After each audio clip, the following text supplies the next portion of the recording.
Hello everyone, welcome back to my channel. So, in the last session we had discussed about the demographic composition of the village Palampur, and we have a brief idea that it's a relatively well-to-do village with almost all basic amenities available in there. Now, today we are going to discuss factors of production. Now here the chapter goes a little generic. Why? Because here we'll have a general idea about how various factors are organized to have production. Then we'll relate this to the context of Palampur. Okay?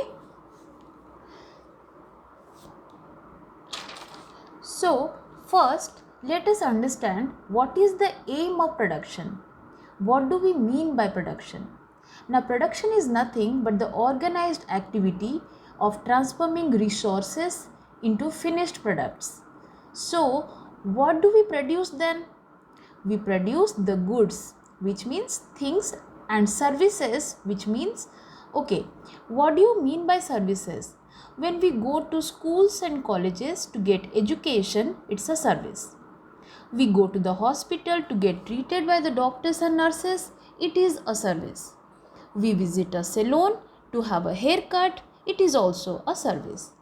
Even we go to a restaurant to get some good food, that is also a service. Okay?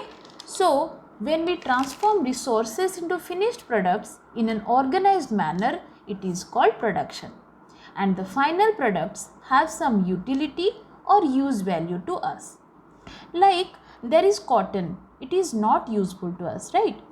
But when we transform this to clothes, we can wear it and it has some use value to us. So it is a production. Now there is steel which is not of any use to us. When we make utensils out of it, it has utility. Now that is production. Clear now? Okay. So now let's move on to what are the factors needed for production. Every production is organized by combining land, labor, physical capital, which includes both fixed and working capital, and human capital. Let's see why. Okay. Now first one is land. Now just think and say, is there any production activity possible without land? Now let's not go to software and technology things, okay? Let's put them aside. Any other goods and services for being produced will need land, right? Now we want to produce, suppose, bread, okay? There has to be a factory or an establishment for that. For that, land is needed. We need to get treated by a doctor. There has to be a hospital for that establishment. We need land for that. Now for farming and agriculture, we of course need land. So land is a must for production activity to occur. Now along with land, we also need water, forest and other minerals. Other minerals may include, let's say, concrete, different metals like iron, steel, coal, okay? So these all together are included in land as a factor of production. Now land is fixed. We'll discuss it later in this chapter, okay? So for now, land is the first factor of production. Now the next factor we will need for production is labor, okay? So now you have the land, but where you will set up a factory, okay? You have the land where you will set up a factory, but who will do the work? To get the work done, you will need people who will work in different fields. Now depending on the nature of work, you might need highly skilled, trained and educated people in some fields and uneducated or semi-skilled or unskilled people in other fields. Say for example, a construction site is there. There you need a civil engineer who will prepare a plan, a design of the building, who is skilled and educated. At the same time, you will also need people who will do manual construction works, who are unskilled and uneducated, or let's say semi-skilled.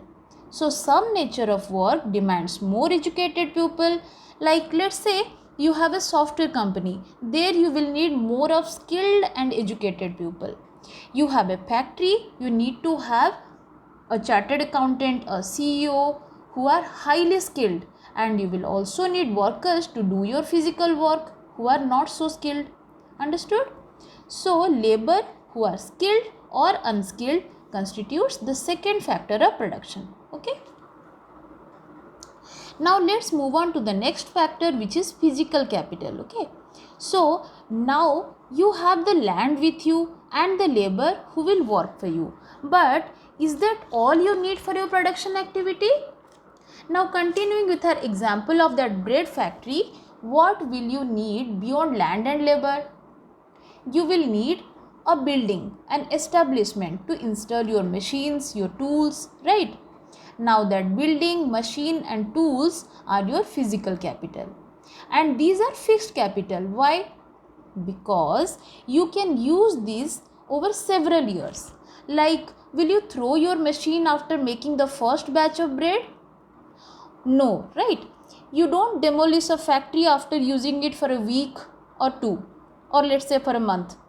You use them for many years, for several years. Now you may say, what if the machines become dysfunctional?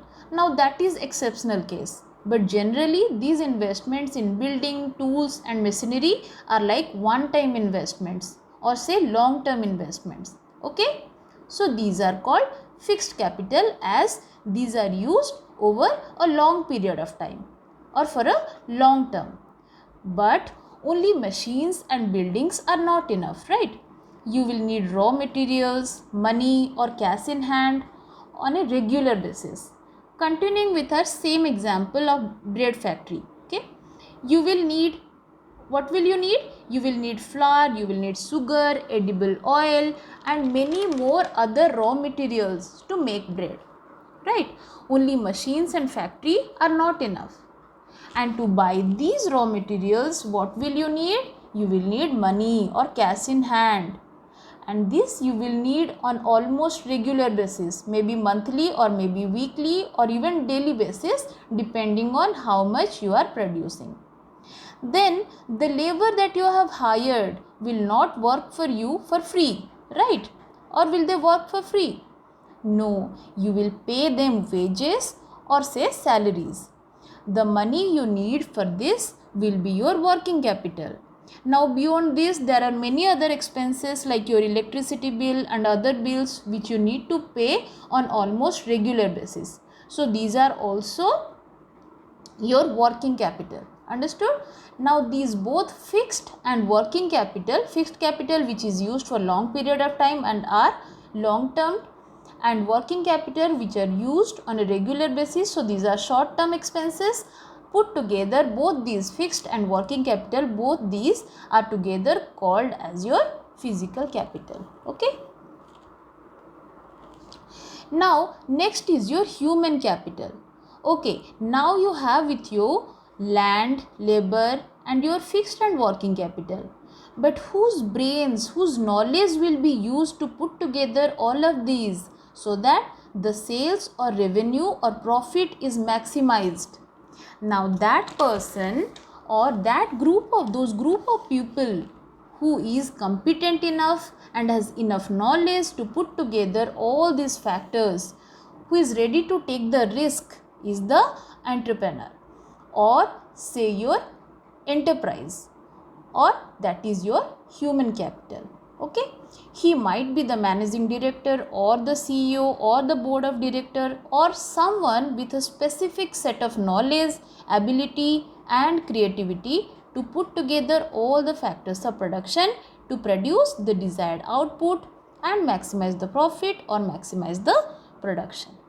Okay, so these are the 4 factors of production. Now that's all for today.